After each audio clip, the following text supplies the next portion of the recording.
Ahmet Davutoğlu is seen as the architect of the new Turkish foreign policy over the last decade. Political scientist and historian, he's often dubbed the Turkish Kissinger. Turkey has become an important regional political and diplomatic state, overcoming years of neighbourhood tensions. He's been talking to Euronews on Syria and the impasse in Turkey-EU membership talks.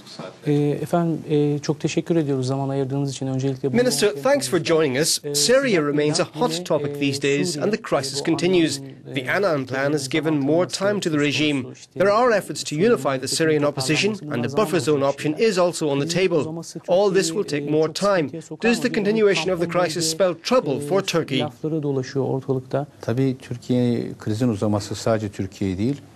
Of course, continuation of the crisis does not only spell trouble for Turkey, but for the whole region, because the geopolitical location of Syria is critical. It's in close interactivity with all its neighbouring countries. It's a very important neighbour of Turkey.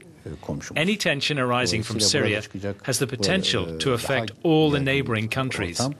Therefore, leaving this issue to time and observing the situation by standing back and waiting is not the right option. The international community must step in to prevent the crisis becoming a major cause of instability. Do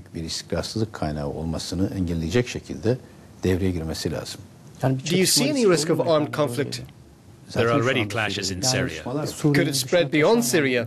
It depends on the course of the developments within the country.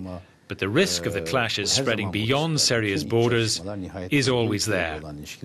All internal conflicts in the end affect neighbouring countries and other regional nations. That is obvious.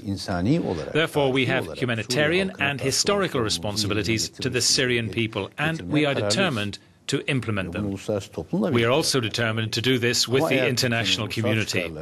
If this conflict starts threatening Turkey's interests and national security, then Turkey has the right to take the necessary precautions for its national security.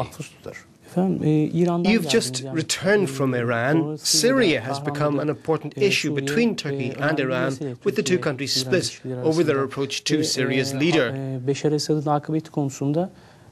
How has this issue impacted on your relations? Has it put a strain on the relationship between Turkey and Iran?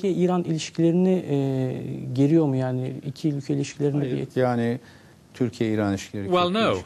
Relations between Turkey and Iran are deep-rooted, built on the fact we are neighbours. When we have disagreements on certain issues, we share our thoughts with them, as we have done in the past.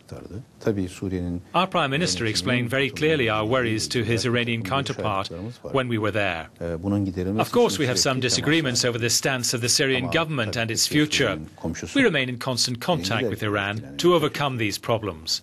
Syria shares a border with Turkey, and we are very concerned by the developments in Syria. It's important for the international community to acknowledge our position. It seems the European Union issue has dropped down the Turkish agenda. Of course, that is also because of some outside factors. It seems relations between the EU and Turkey will freeze when Cyprus takes up the EU presidency. What is your take on Turkish-EU relations and how will they develop? I don't think it is right to say that our relations with the EU are not moving forward.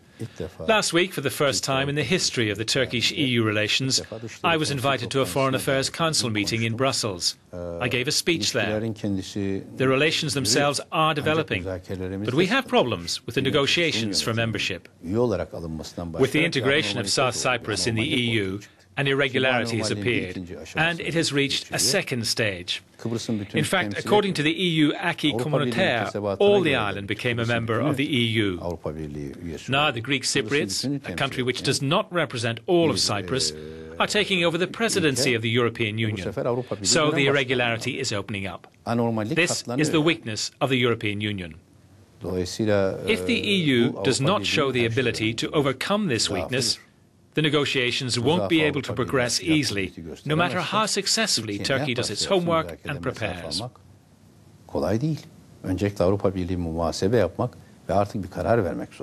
First of all, the European Union has to question itself and has to take a decision. The EU has to show it wants to remove all the obstacles that are blocking Turkey's full membership.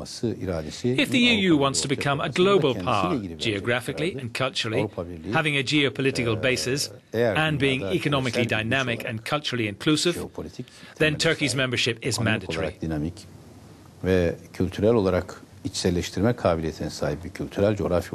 Turkey's economy has become very strong and dynamic. All this shows that Turkey has a strategic value for the European Union. But we need European leaders who are capable of understanding that. There is a need for visionary leadership in the bloc. Unfortunately, without such a visionary, it is hard for Turkey and the EU to find a new dimension in their relations.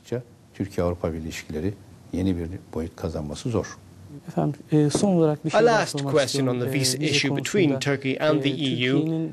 Turkey demands freedom of movement within the EU. For some reason, these demands have not been met. For you, who is blocking the Turks' free movement within the EU? Well, this issue is vital for us. It is an important subject and it shouldn't be seen as a favour. Let me make it clear. It is a right for Turkish citizens. It was imperative to have visa liberalisation over time, starting from 1996 after the Customs Union Agreement. There are several decisions taken by European courts which refer to the current visa implementation being against European laws. The logic of the Customs Union Agreement and the decisions of the European courts demonstrate that the visa implementation is illegal. Moreover, it is hard to understand politically the visa restrictions, while some Latin American countries that are not even candidates are exempt from visa regulations. It is not a legitimate attitude. Despite promises to soften visa regulations, some European countries are said to have objected to it. But when we have bilateral talks with those countries opposed to lifting the visa restrictions, they deny they're against Turkey's free movement within the EU. A new meeting will be held by the EU Internal Affairs Commission on the 26th of April. We hope we will make progress on this issue in that meeting. In conclusion, European Union members must understand that free movement is a right for Turkish citizens, and we will do everything we can to have this right recognized. Efendim çok teşekkür ediyorum zaman ayırdığınız için. Çok sağ olun. Çok teşekkürler.